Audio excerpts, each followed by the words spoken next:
Hello and welcome back to Realistic Fish Keeping. You may have noticed that my introduction title had a second logo on it. That's because for this video I've been joined by my friend Mal from Aquarium Delirium.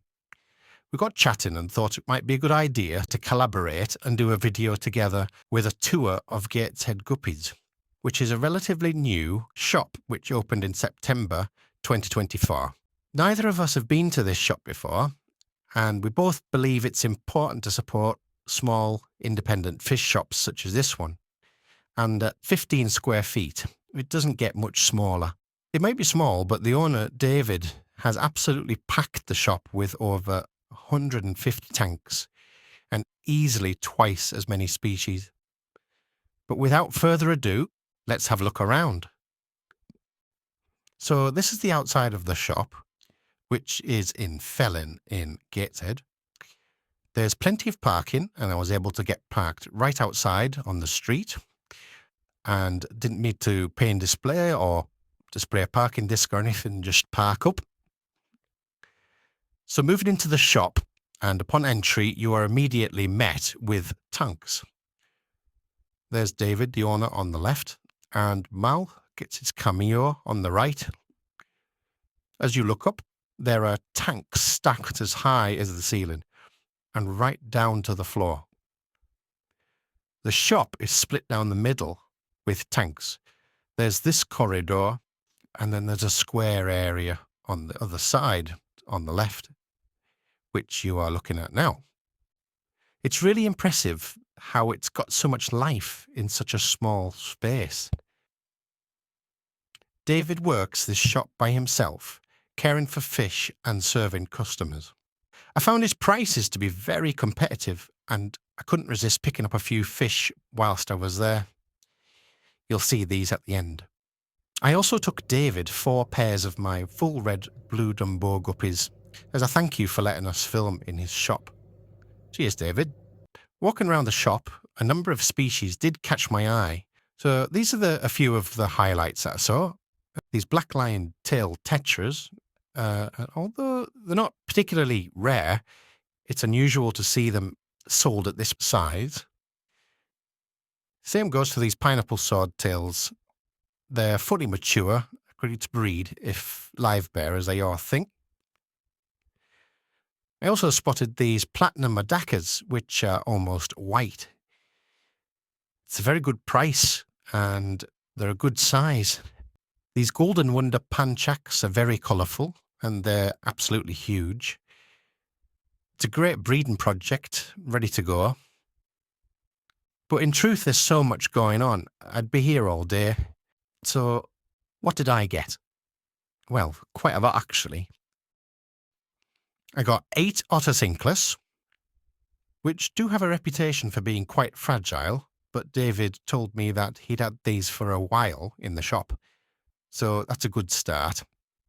Like most otters you come across, these ones are wild caught, and breeding them will be tricky, but they are a good algae eater, so if they don't breed, it's no big deal.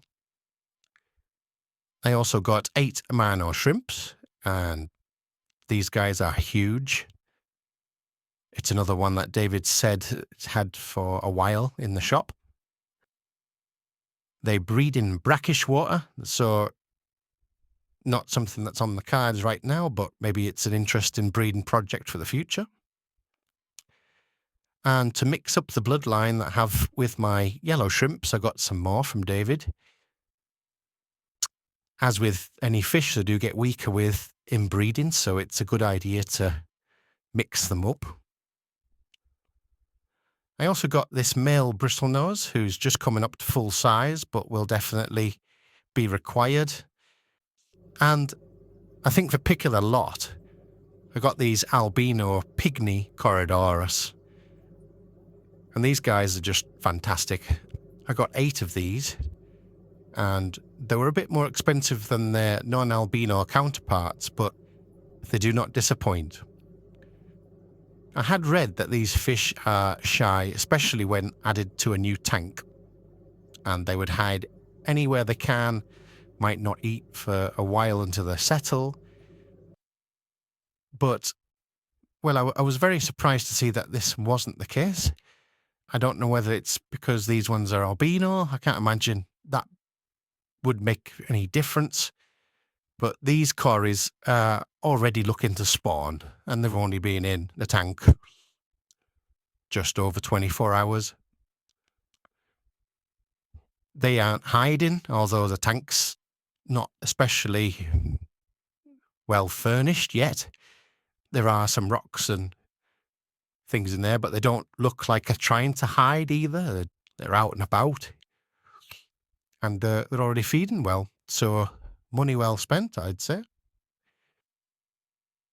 So that just about wraps it up. I want to say thanks to David for letting us film in his shop.